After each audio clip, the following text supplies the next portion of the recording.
no, let her go. Let her, no. No, let it, it's okay. Well, tensions over the Israel-Hamas war ramping up more than a month after the Hamas attacks. It's actually been 35 days. That heckler was in fact removed, despite the fact that the president was protesting that they not take that person out. The far-left squad members in Congress are certainly not letting up with their anti-Israel rhetoric and anti-Semitism. Let's watch it. How dare we be so careless and so inhumane and heartless to where we decide that 4 hours is enough time to get you some stuff so that you can live a little bit longer until the bombs hit. How dare we, and how dare we don't want 4 hours, we don't want 16 hours, we don't want 22. We want a ceasefire now.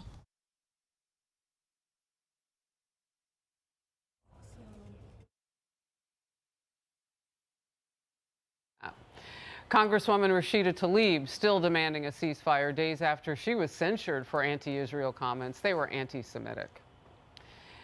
Israeli Prime Minister Netanyahu with this. What this Congresswoman is calling for is policide and genocide, the elimination of the Jewish state, the one and only Jewish state of the Jewish people. So that's absurd, and I salute the Congress for censoring her. And our own Doug Schoen highlighting the party divide. Of course, he used to work in the Bill Clinton White House, and here's what he says now. As Democrats, we implore the party get rid of the anti-Semitic squad. Oh, they've got a new nickname now. Ari Fleischer, former White House press secretary and Fox News contributor. And you are nodding. They have a new nickname, and they certainly have an end game in all of this. They're pushing hard. You know, just the lack of morality of these positions, Harris. You know, I will make no distinction between the Nazis in Germany in World War II, support for the Ku Klux Klan in America, and these positions that support Hamas.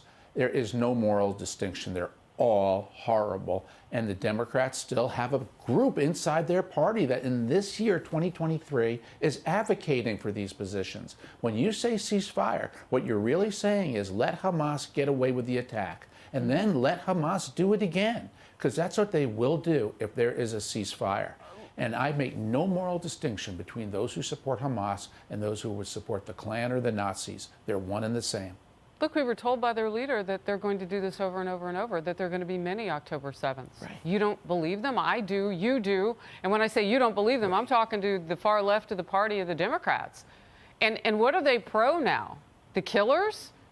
Are they, I mean, they're one step away from the end game is to wipe everybody off the face of the earth who's not like them. And it won't stop at Jews. It'll be Christians. It'll be everybody. It's about hate. Protesters in New York City marched through the streets again, chanting their hate for Israel, speaking of which, and President Biden.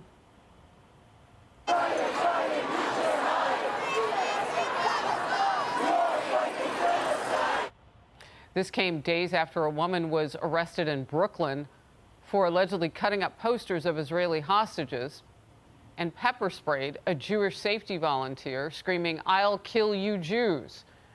Next week, a city in Montreal called Hampstead is passing a law fining $1,000 to anyone caught ripping down those posters. New op-ed points out anti-Semitic hate crimes soar, exposing lunacy of Biden team's lectures on Islamophobia. You know, just a point of reference, if you could give it to us. The Islamophobia that the president and the White House always kind of point to, the numbers on that are not anywhere close to the numbers of anti-Semitic attacks in this country and threats. Right. And we don't want any numbers for either. We want it to be zero. But right now the conversation is that Jews are under threat more than anybody. This is an administration that's happy to equivocate and try to create a moral equivalence here when there is no moral equivalence. This is an administration that instead should say the threat is to the Jews. You know, you talked about Montreal. There was a firebombing at a synagogue in Montreal two days ago. In Los Angeles yesterday, a woman drove her car through the front gate of a synagogue. The same city, Los Angeles, where there was a murder. A pro-Israel protester was hit in the head, fell backwards, hit his head, and died by a pro-Palestinian protester. So Islamophobia or anti-Semitism? That is the issue. The anti-Islamic statements pale in comparison to the regular, repeated anti-Semitic attacks. And Harris, I got to tell you, I try to refrain from looking at this as an internal Democratic political issue. Yes, it's putting an obvious strain on President Biden's coalitions that he wants to assemble. The issue is moral. How can the Democrats want the support of people who are pro-Hamas, people who celebrated this attack, people who chant from the river to the sea? How can the Democrats in Congress continue to have people in their caucus who say from the river to the sea, which is the annihilation of Israel? This is the core issue. It's a moral issue, and it's a time for Americans to stand.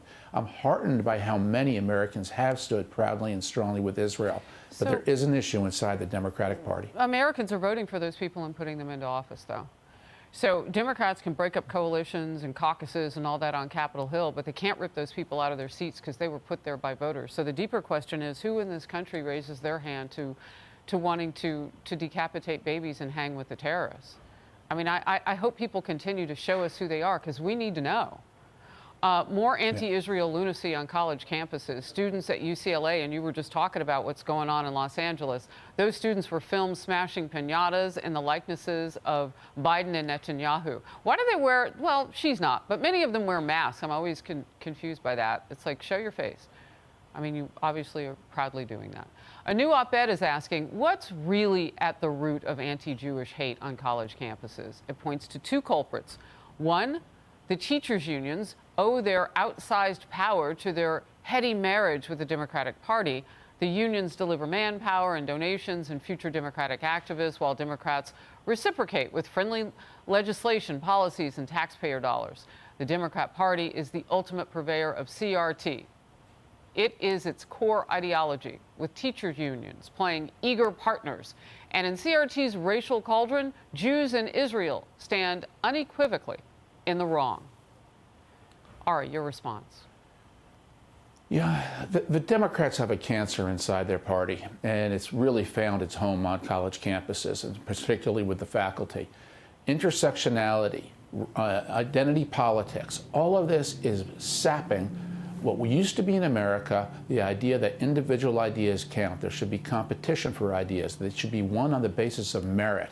Instead, it's won on the basis of your chromosomes on college campuses.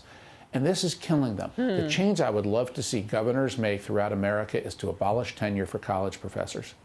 These faculty are so overwhelmingly liberal / socialist, they don't even let conservatives into their ranks anymore.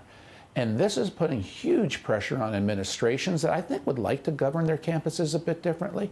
So if you really want to stop it, one of the most effective things you could do is to ban tenure, throw these pro-Hamas professors off campus, and just have reasonable people who are willing to listen to two sides, not just the socialist Democrat side. It's interesting. You call for abolishing tenure, and a lot of people are calling for term limits. They actually do the same thing, just two different groups of people, colleges versus Capitol Hill, so you can get some new, fresh ideas and younger generations in there. Well, I know somebody who wouldn't be a fan of that, probably President Biden.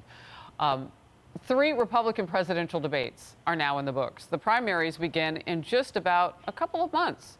Well, actually, with the Iowa caucuses, January 15th. Some are saying it's time to whittle down that field. Among them, former Republican presidential candidate Will Hurd, who's now backing Ambassador Nikki Haley. It's hard to put aside your own personal ambitions and ego, but this is about the country. This is about making sure that we have another 247 years of a country, of a way of life that has become the envy of the world. Your thoughts on that? Well, real quickly before we go there, one columnist writes, after the 3rd Republican debate, only one question matters. Did anything change? All 5 candidates on the stage in Miami needed to shake things up. In the fundamentals of the race, they are all badly trailing former President Donald Trump. The theory has been that it will take Republican primary voters a while to pay serious attention to the race. But soon it will be Thanksgiving, Christmas, and New Year's Day. As Ronald Reagan might ask, if not now, when? Ari. Yeah, I think it's fair to say if you are a Donald Trump supporter, you want as many Republicans to stay in this race as possible. You need a split field. That's the most helpful to Donald Trump. If you want to defeat Donald Trump in the Republican primary, You will not get it done unless the field winnows down to one-on-one. Now, I think the time for that is post-New Hampshire, immediately after New Hampshire. Okay. I do think candidates will drop between now and New Hampshire, but the likelihood is that Vivek Ramaswamy, Nikki Haley, and Ron DeSantis will be on the ballot in New Hampshire and competing hard. Post-New Hampshire, that is when, if they don't start to drop out and become one-on-one, Donald Trump will win. So it's as simple as that. You have to have the winnowing. And if you don't, you are handing it to Donald Trump, which many Republicans want to have happen. You know, it's interesting reading more and more about Democrats who want Biden to step aside, most notably David Axelrod, who was former President Obama's right-hand man. I mean, when you start to hear that drumbeat, if it's not Biden, we don't know how everybody will stack up the way that they stack up against Biden. Pretty much any Republican, according to the polling now, could beat Biden. But that may not be the case if they replace him. Last quick thought. Yeah, I give it a 1 in 3 shot that Joe Biden will pull a LBJ a la 68 and withdraw. He'll do it right before the Democratic convention. He'll try to throw it to Kamala Harris, but it's going to be a Donnybrook. I give it 2 to 1 that Joe Biden, being stubborn, thinking he's the only one who can beat Donald Trump, he did it before, will stay in. Either scenario benefits Republicans tremendously. Ari Fleischer, always great to have you. Thank you very much for being in focus. Thank you. Hey everyone, I'm Emily Campagno. Catch me and my co-hosts Harris Faulkner and Kaylee McEnany on Outnumbered every weekday at 12 p.m. Eastern, or set your DVR. Also, don't forget to subscribe to the Fox News YouTube page for daily highlights.